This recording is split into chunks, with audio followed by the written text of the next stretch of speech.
আসসালামু আলাইকুম বন্ধুরা, আজকে আমি আপনাদের সাথে শেয়ার করব সৌদি আরবের জনপ্রিয় খাবার খ্যাপসা। প্রথমে আমি হাঁড়িতে সাদা তেল নিয়ে নিলাম।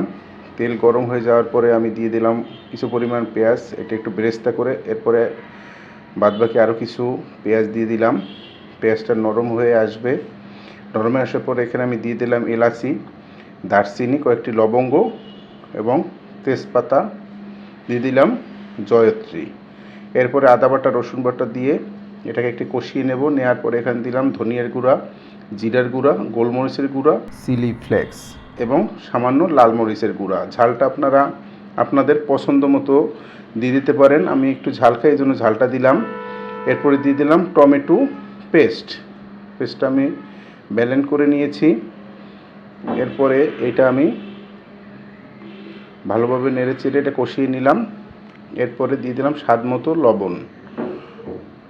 মতো লবণ দেওয়ার পরে এটা পানি দিয়ে দিলাম। পানিটার পরিমাণ নির্ভর করবে আপনারা কি পরিমাণ চাল দিবেন। একটি মুরগি আমি 4টি টুকরো করে নিয়েছি। এই 4 টুকরো আমি এর ভিতরে দিয়ে দিলাম। দিয়ে এটাকে আমি পরিমাণ মতো পানি দিয়ে 20 মিনিটের মতো আমি এটা সেদ্ধ করব। দিয়ে দিলাম জয়ফল গুঁড়োটা এটা স্বাদ নিয়ে আসবে। এরপরে পানিটা যখন গরম হয়ে আসবে এটা ঢেকে দিব এবং 20 মিনিট পর্যন্ত রান্না করব। এরপরে আমি এর ভিতর থেকে মুরগির 4 টুকরো উঠিয়ে নিব। এরপরে দিয়ে দেব চাল।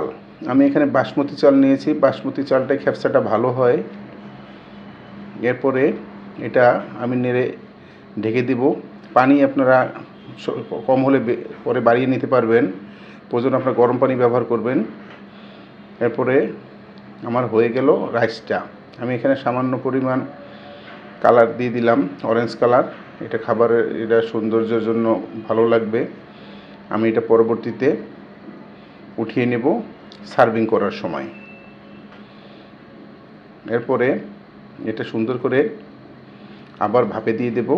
হয়ে গেল। আমি কিছু পরিমাণ এটা কালারটা উঠিয়ে নিলাম, উঠে পাশে রেখে দিলাম। এরপরে একটু নেড়ে দেব। এটা ভাপে করলে রাইসটা ঝরঝরা হবে। এরপরে আমি একটা আলাদা ফ্রাই প্যানে নিয়ে নিলাম ঘি এবং এতে দিয়ে দিলাম কাজু বাদাম এবং কিশমিশ।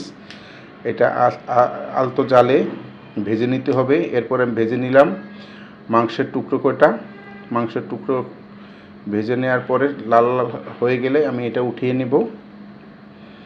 উঠিয়ে নিয়ে রাইসটাকে আবার একটু নেড়ে চেড়ে ভাপটা বসলে দেখবো এটা সেদ্ধ হয়েছে কিনা। সেদ্ধ হয়ে যাওয়ার পরে রেডি হয়ে গেল আমার সৌদি আরবের জনপ্রিয় খাবার খ্যাপসা।